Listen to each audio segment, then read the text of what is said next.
오늘 우리에게 주시는 하나님의 말씀은 누가복음 12장 35절에서 40절까지의 말씀입니다. 누가복음 12장 35절에서 40절까지의 말씀입니다.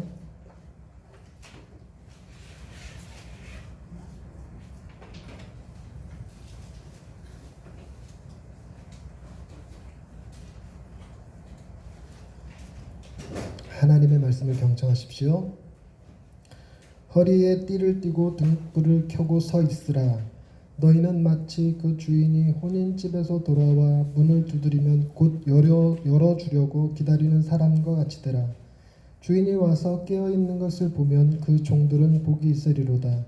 내가 진실로 너희에게 이르노니 주인이 띠를 띠고 그 종들을 자리에 앉히고 나와 수종들리라.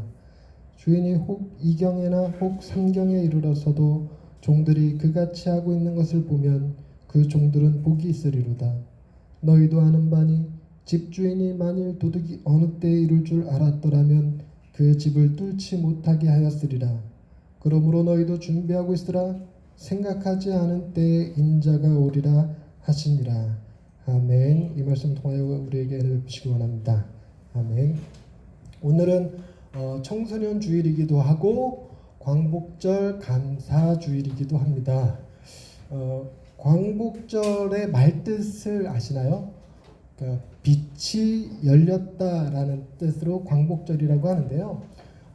우리나라 5대 법정 공휴일, 5대 기념일이 뭔지 대보실 수 있을까요? 첫 번째가 3.1절.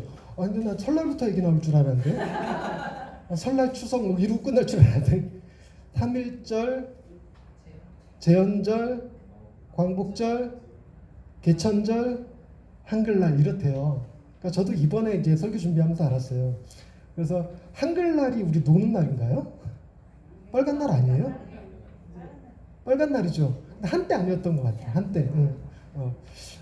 근데 이 5가지 법정 공휴일 중에서 광복절은 우리나라만 있는 게 아니에요. 외국에도 동일한 광복절이 있습니다. 그 이유가 뭐냐면 이 광복절이 제2차 세계대전의 종전일이기 때문에 그렇죠.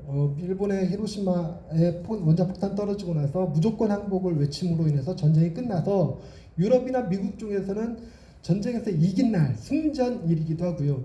일본이 우리나라만 억압하고 있었던 게 아니라 여러 나라를 억압하고 있었기 때문에 여러 나라들이 동시에 광복을 맞이했던 날이 8월 15일 오늘입니다. 일본에도 오늘이 기념일이래요. 걔는 종전일. 정확하게 얘기하면 패전일 이래야 될 것 같은데 종전일이라고 한대요.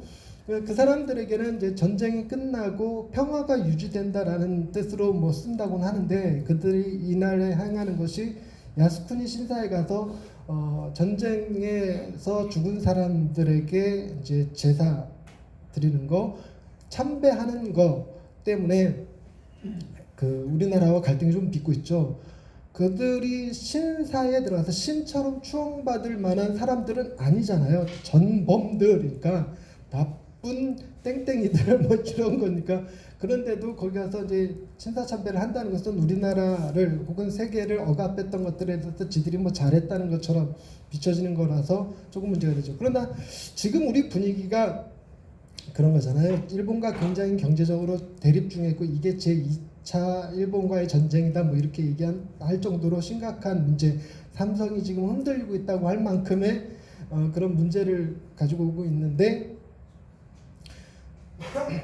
지금 이런 상황 속에서 야스쿠니 신사에 가서 만약 그 사람들이 공식적으로 어떤 그런 참배까지 하고 그러면 더 악화 일로로 갈 것 같아요. 그래서 초미의 관심사가 8월 15일 날 과연 걔네들이 어떤 일들을 할 것인가 하는 거죠. 그런데 우리에게서는 일본 사람들이 전부 다 그러냐? 그런 건 아니에요. 일본 사람들 중에서도 계속해서 이 광복절 종전일을 이거 공휴일로 지키면 안 된다라고 주장하는 사람들, 신사 참배하면 안 된다고 주장하는 사람들도 많이 있다고 그럽니다. 그래서 우리는 일본에 대해서 일본 자체에 대해서 나쁜 감정을 갖기보다 그 일본 안에서 보수적인 사람들, 우익 세력들, 일부라고 하는 사람들, 그런 사람들 때문에 괴로운 거죠. 이번에 우리나라랑 갈등을 일으키고 있는 그 사람들은 일본 우익 세력들이기는 하지만 이번에 투표로 뭐 아베가 정권을 다시 이어갔잖아요. 그런데 다시 이어가면 50% 이상의 일본인들이 지지했다 그러는데 그것 때문에 일본 전체가 다 우리를 싫어하는 것처럼 비춰지기도 합니다만 투표율이 50%가 안 됐다 그러더라고요. 그리고 뭐 우리 뉴스기는 하지만 일본인들이 한국에 와서 뭐 그 소녀상 가서 같이 집회도 참여하고 죄송하다고 공식적으로 발표도 하고 이야기도 하고 끊임없이 화해하는 무드가 조성되고 있기는 합니다. 어찌됐건 광복절이라고 하는 것이 우리나라만 해당되는 것이 아니라 전 세계적으로 같은 상황 속에서 어디서는 종전일, 어디서는 승전일, 어디서는 광복절이라면서 다 같이 이렇게 모양이 국경일로 지키고 있는 분위기로 펼쳐집니다. 어느 나라에서는 퍼레이드도 하고 뭐 그런다고 하더라고요. 그런데 광복절 되면 일어나는 에피소드 같은 것들 가운데 그런 것도 있더라고요.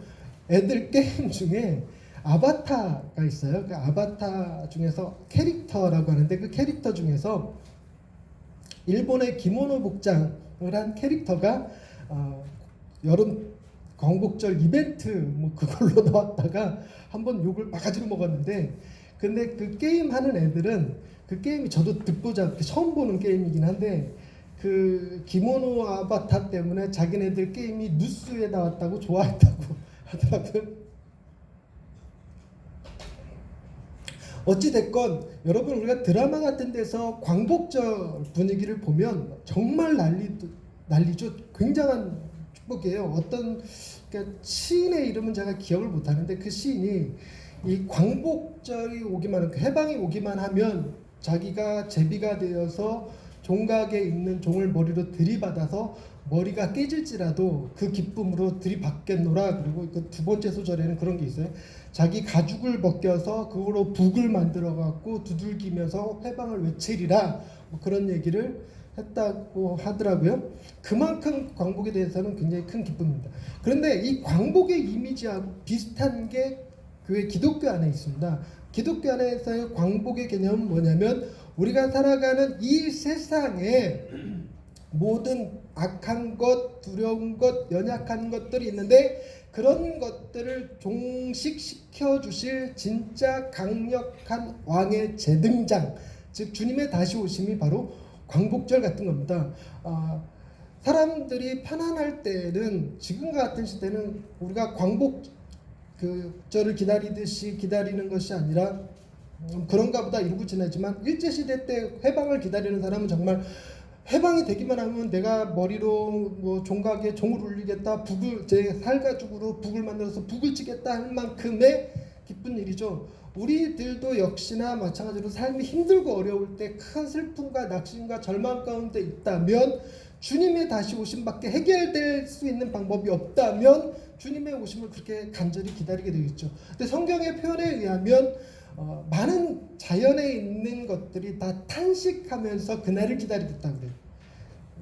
그러니까 세상이 죄로 인해서 망가질 때 인간사만 망가진 것이 아니라 자연도 같이 망가져서 땅이 엉겅퀴와 가시덤불을 내고 인간이 수고해야지만 정리가 되고 하는 경작이 될 수 있는 그런 땅으로 변해버렸기 때문에 인자가 오셔서 땅이 회복되어지고 만물이 회복되어지는 것, 그야말로 사자와 어린 양이 함께 뛰노는 그날을 사모하고 있다는 것이죠. 그게 기독교 안에서의 광복과 같은 개념이 될 것 같습니다. 오늘 본문 표현에 보면 이런 말이 나옵니다. 두 가지 긍정적과 부정적인 시각이 함께 비춰지는데 표현에 의하면 종들이 주인 오기를 기다리는 장면과 주인이 도둑이 들어오는 비유를 두 가지를 같이 쓰고 있습니다. 두 가지가 굉장히 상충되는 이미지인데 말씀을 한번 보십시다. 35절 보면은 허리에 띠를 띠고 등불을 켜고 서 있으라. 이건 준비하고 기다리고 있는 겁니다. 여러분 허리에 띠를 띠고 있다는 얘기는 수종들 준비, 일할 준비, 섬길 준비를 의미합니다. 그런데 본문의 얘기를 계속 읽어보면 엄청난 반전이 있어요. 그게 뭐냐면 37절에 주인이 와서 깨어있는 것을 보면 그 종들은 복이 있으리로다. 내가 진실로 너희에게 이르노니 주인이 띠를 띠고 그 종들을 자리에 앉히고 나와 수종 들리라. 여기 아멘 타이밍인데 일단 알아야 아멘을 하겠죠. 일단 이 말의 의미를 먼저 파악하고 아멘도 한번 해보십시다. 여러분, 예수님께서 이 비유를 할 때는 정말로 집의 종들과 주인의 비유는 아닙니다. 실제 세상 가운데서는 이런 일이 없어요. 세상 실제 가운데 이런 일이 없고, 주인이 돌아온다고 혼인집에 갔다가 돌아오는데, 잔치에 갔다가 돌아오는데 깨어있다고 칭찬받는 종은 없습니다. 자고 있다고 뒤지게 맞는 종은 있을지 몰라도. 그리고 주인이 와서 피곤한 몸을 이끌고 왔으면 종들이 그 주인의 수종을 들어야 발도 씻겨주고 뭐 음식도 차려드리고 잠자리도 받으리고 그러죠.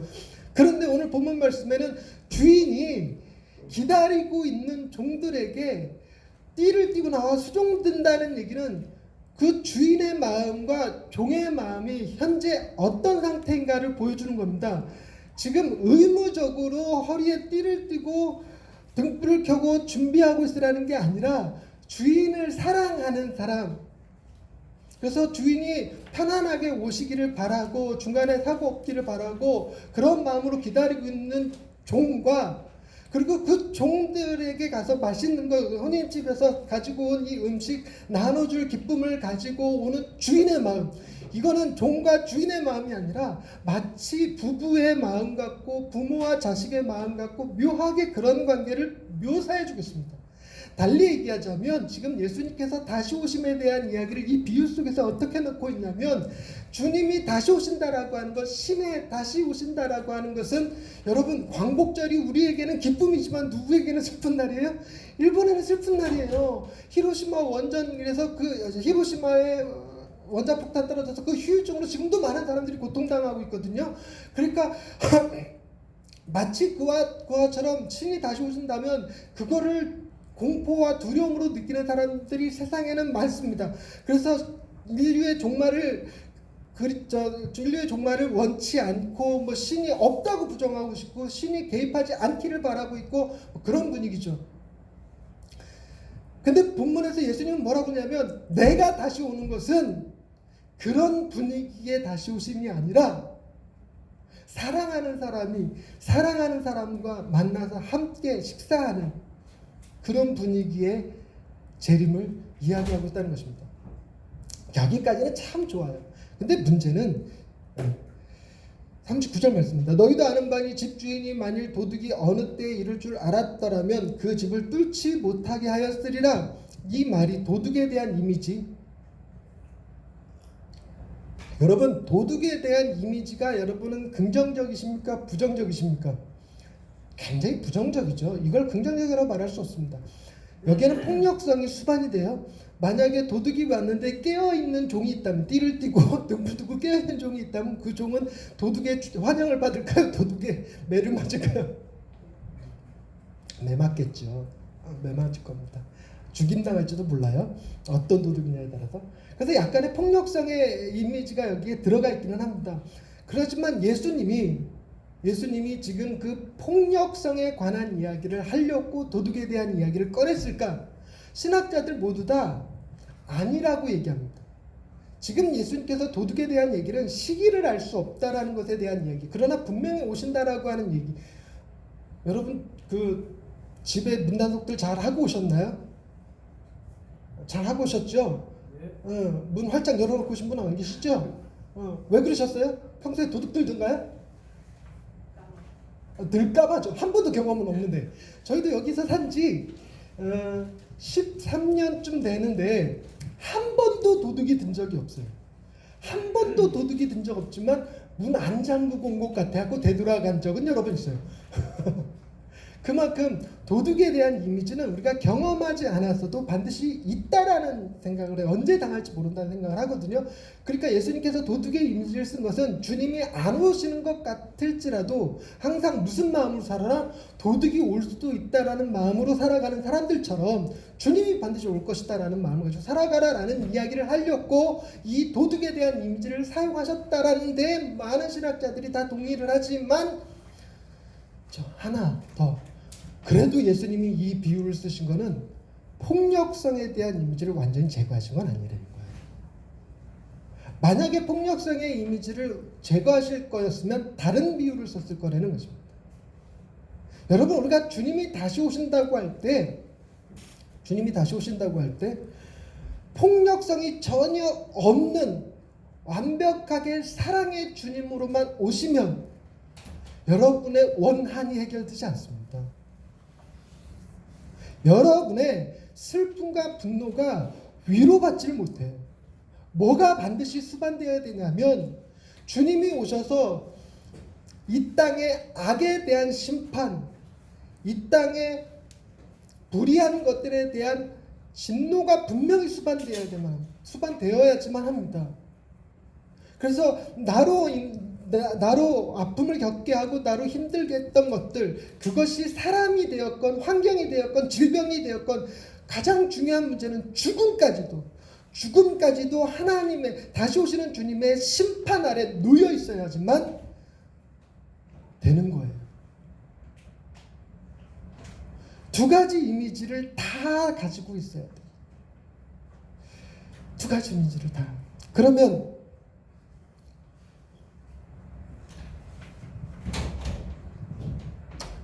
마지막 결론 부분입니다. 40절 말씀 한번 읽어볼까요? 40절 말씀 다 같이 읽어보겠습니다. 시작. 그러므로 너희도 준비하고 있으라. 생각하지 않을 때에 인자가 오리라 하시니라. 이게 지금 우리가 재림을 기다리는 자세에 대한 이야기를 종합적으로 얘기해주고 있습니다. 여러분, 이 비유 속에 두 가지 이미지가 함께 들어있다고 말씀드렸어요. 첫째는 뭐였습니까? 사랑하는 그분이 오셔서 우리를 수종들어 섬겨주시는 모습과, 또 하나는 폭력성을 수반한 도둑의 이미지를 같이 썼다라는 것입니다. 도둑의 이미지를 같이 썼어요. 그러니까 여러분, 우리가 종말의 때에 우리가 가져야 될 마음의 자세가 어떤 거냐면, 우리는 주님이 오셔서 우리를 섬겨주실 것에 대한 기대를 갖는 것, 그래서 그분이 하루라도 빨리 오시기를 기다리는 그것을 애타게 기다리는 것이 아니고 그런 거 있어요. 왜 애들이 집을 나갔다가 안 들어올 때 느끼는 그 감정 있죠. 어떻게 된 거 아니야? 잘못된 거 아니야? 이런 게 아니라 서울 간 오빠가 꽃가신이 아니고 뭐죠? 고무신 중에서도 예쁜가? 꽃신 시고 꽃신 사가지고 오신다더라 하는 오빠 기다리는 거. 오빠 기다리는 것이 막 애간장 끓고 막 속이 뒤집어지고 그런 게 아니잖아요. 언제 올까? 오빠가 언제 올까? 무슨 신발을 사갖고 올까? 꽃신 사갖고 온다고 그랬는데 하는 마음으로 기다리는, 그런 마음으로 기다리는 것 플러스 나를 괴롭히던 것들에 대한 원망을 줄이는 것. 좋은 것은 원망을 다시 오실 주님에게 맡겨드리는 것. 내가 복수하려 하지 않고, 내가 해결하려 하지 않고, 내가 문제를 정리해 보려고 하지 않고, 다시 오실 주님에게 그것을 맡겨드림으로 나는 악으로 갚지 않는 사람 되는 것. 그것이 준비하고 있으라는 말의 의미입니다. 그러면 여기서 우리는 무엇을 바라보게 되냐면, 과연 우리는 주님이 오셔서 띠를 띠고 음식을 차려서 수종들어 주는 종이냐, 아니면 심판받고 진노받을 대상이냐 하는 것입니다.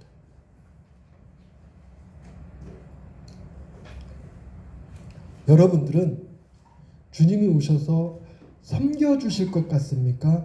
책망하실 것 같으십니까? 책망이란 말은 너무 약한 표현이다. 심판하실 것 같으십니까? 여러분들은 주님이 여러분들을 수종들 거라고 확신하십니까? 저는 가끔, 지금은 아니고 가끔 두렵던 때가 있었어요. 지금 또 바깥 분위기가 괜찮은데 아침 일찍만 해도 바깥 분위기가 좀 스산했거든요. 비 온다고 그랬다네요. 오늘 내일 비 온다고 그랬다는데, 이렇게 우르릉 꽝꽝 해댈 때 그럴 때, 그리고 이상한 사이비 종교들이 정말 예언 떠들고 다닐 때, 다미선교회라든가, 그리고 북한 침략설 뭐 이런 거 돌고, 지금 일본과의 전쟁에서 우리나라가 지고 경제적으로 폭망하고 지금 일부 보수 우익들이 뭐, 그래서 우리가 살아남기 위해서는 아베에게 죄송합니다, 잘못했습니다, 이거 해야 된다라고 생각하는 이상한 아줌마처럼 그런 마음을 갖고 있는가? 그런 마음이 들 때가 있었죠. 막 두려운 거예요. 두려운 거. 근데 반대로 이런 두려움은 혹시 있지 않습니까? 내일 모레 개돈 타는데 오늘 오시면 어쩌지? 계약한 차가 내일 모레 드디어 출고하는데 오늘 오시면 어쩌지?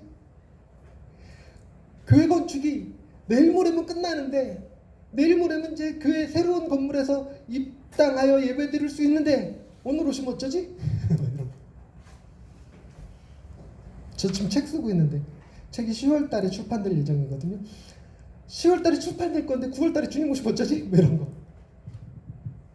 여러분, 우리가 가져야 될 것은 세상에서의 성공도 세상에서의 실패도 주님 안에선 아무것도 아니라는 생각. 주님이 가장 좋고, 주님이 만약 안 오신다면, 안 오시는 게 아니라 지연, 주님의 오심이 조금 지연된다면 누릴 것들에 있음에 대한 감사, 그 감격이 있는 그런 상태로 살아가는 사람들. 그럼 이 말뜻을 이해하실 수 있었으면 좋겠습니다. 그런 사람들이 되어야 되는데, 주님 오시면 나는 심판받을 거야, 나는 주님한테 책망 들을 거야, 그러면 그런 사람들은 어떤 생각을 하게 하시냐면 점점 신은 없을 거야. 신은 없을 거야. 더 나아가서 과학이 무조건 맞을 거야. 우주에 가봤더니 신은 없었어.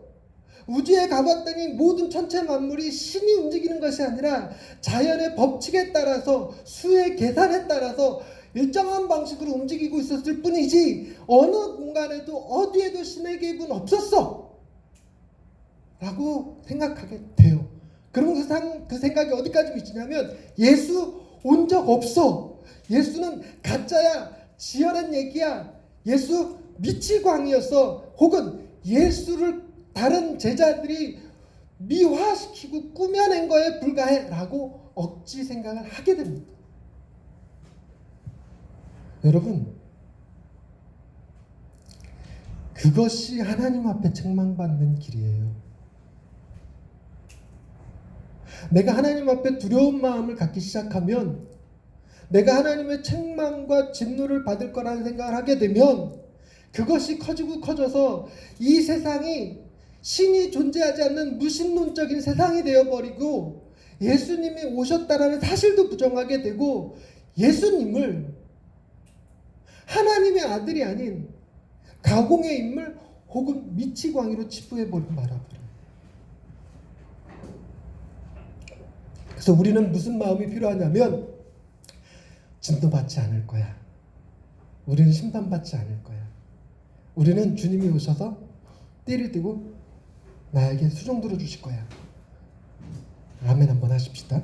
아니, 지금 말고, 주인이 와서 깨어있는 것을 보면 그 종들은 복이 있으리로다. 내가 진실로 너에게 이르노니 주인이 띠를 띠고 그 종들을 자리에 앉히고 나와 수종 들리라.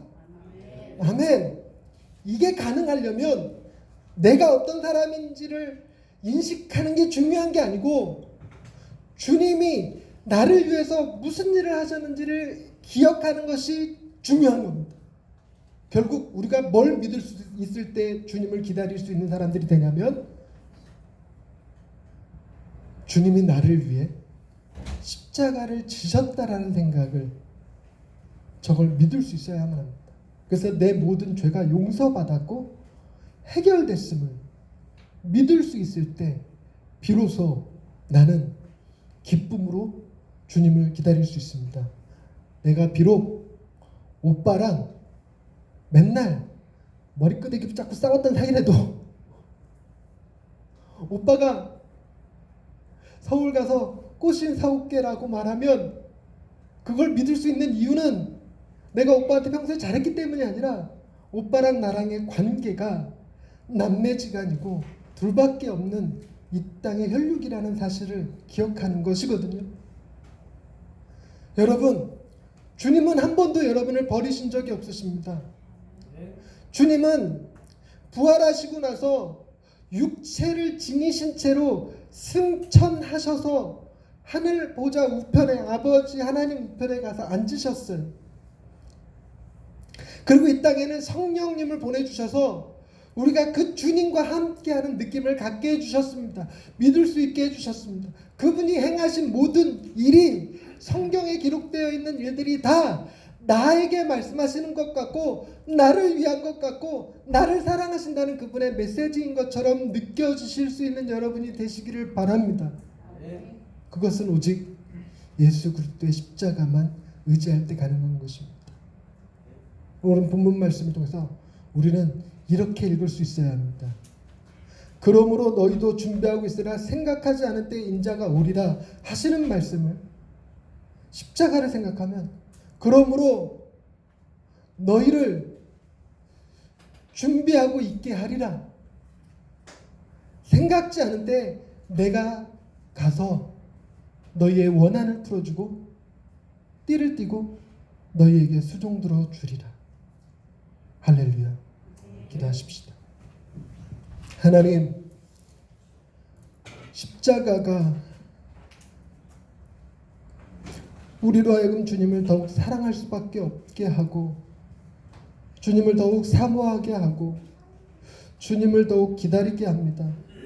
나를 위해 십자가까지 지신 주님, 내 모든 연약함과 더러움과 악함을 전부 다 해결해 주신 주님, 그리하여 우리에게 거룩한 의의 옷을 입혀주시고 하나님의 자녀가 되어 하나님의 나라를 바라보며 살 수 있게 하신 그 주님이 오늘도 우리로 하여금 깨어있게 하고, 오늘도 우리로 하여금 준비하며 살아갈 수 있게 하신 것을 믿습니다.